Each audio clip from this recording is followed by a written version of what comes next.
Alam mo ba ang discernment of the heart? Ako po si Father Fiel Pareha at ito po ang ating segment, ang Daily Devotion, na kung saan tayo po ay magdarasal, magbabasa at magninilay kasama ng salita ng Diyos sa buong taon. Manalangin tayo. Sa ngalan ng Ama, ng Anak at ng Espiritu Santo. Amen. Halina, banal na Espiritu, liwanagan mo ang aming puso at isip, nang maunawaan at may sa buhay namin ang iyong salita. Amen. Our Bible passage for today is from the Gospel of St. Matthew chapter 13, verses 24 to 30, and I read it for you. He put before them another parable. The kingdom of heaven may be compared to someone who sowed good seed in his field, but while everybody was asleep, an enemy came and sowed weeds among the wheat, and then went away. So when the plants came up and bore grain, then the weeds appeared as well. And the slaves of the householder came and said to him, Master, did you not sow good seed in your field? Where then did these weeds come from? He answered, An enemy has done this. The slaves said to him, Then do you want us to go and gather them? But he replied, No, for in gathering the weeds, you would uproot the wheat along with them. Let both of them grow together until the harvest. And the harvest time, I will tell the reapers, Collect the weeds first and bind them in bundles to be burned, but gather the wheat into my barn. Isa sa pinakamahalagang kakayahan ng isang Kristiyano ay ang discernment of the heart, o ang kakayahang suriin at unawain ang nangyayari sa kanyang puso. Hindi lahat ng pumapasok sa ating isip at damdamin ay dapat agad sundin. May mga kaisipan na naglalapit sa atin sa Diyos, ngunit mayroon ding unti-unting naglalayo sa atin sa Kanya.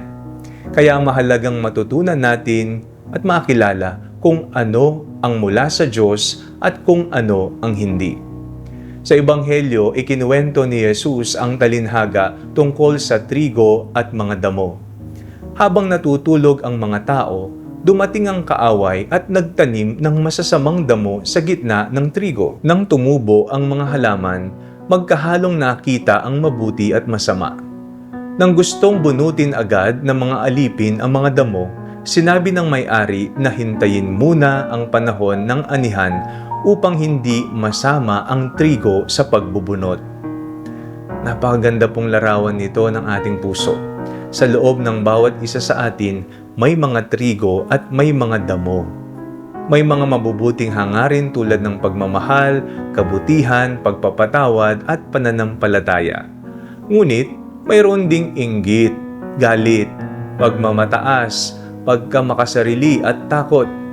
Ang discernment of the heart ay ang kakayahang makita ang mga ito ng may katapatan at tanungin, ano ang nagpapalago sa aking pagmamahal sa Diyos? Ano ang unti-unting sumisira sa aking relasyon sa Kanya at sa kapwa? Minsan po gusto nating maging perpekto kaagad. Kapag nakita natin ang ating kahinaan, nadidismaya tayo sa sarili. Ngunit ipinapakita ng Ebanghelyo na ang Diyos ay matyaga. Hindi niya agad binubunot ang lahat ng damo. Binibigyan niya tayo ng panahon upang lumago sa biyaya. Ang discernment ay hindi panghuhusga sa sarili, kundi isang mapanalangin pagtingin sa ating puso sa liwanag ng Diyos. Kapag tayo ay nagde-discern, natututo po tayong pansinin ang mga kilos ng ating puso. Kapag may desisyong gagawin, tinatanong natin, nagdadala ba ito ng kapayapaan? Nagdadala ba ito ng kabutihan at higit na pagmamahal? O nagdudulot ito ng pagkabalisa, pagkamakasarili at paglayo sa Diyos? Ang banal na pagsusuri ay hindi lamang paggamit ng isip. Ito ay pakikinig sa banal na espiritu na kumikilos sa ating kalooban. Ang mabuting balita ay hindi tayo nag-iisa sa gawaing ito.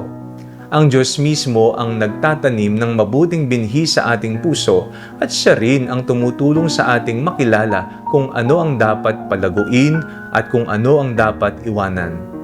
Habang tayo ay lumalapit sa Kanya sa panalangin, unti-unti niya tayong nagbibigay siya ng liwanag sa ating puso at ginagabayan ang ating mga pagpili. Ang discernment of the heart ay ang sining ng pagkilala sa tinig ng Diyos sa gitna ng maraming tinig sa ating kalooban. Kapag natuto po tayong makinig sa Kanya, ang trigo ng Kanyang biyaya ay lalago at mamumunga ng sagana sa ating buhay. Manalangin tayo. Panginoon, liwanagan mo ang aming puso upang makilala namin ang iyong kalooban.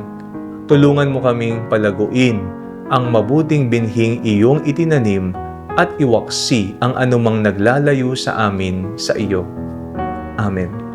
Sa ngalan ng Ama, ng Anak at ng Espiritu Santo. Amen.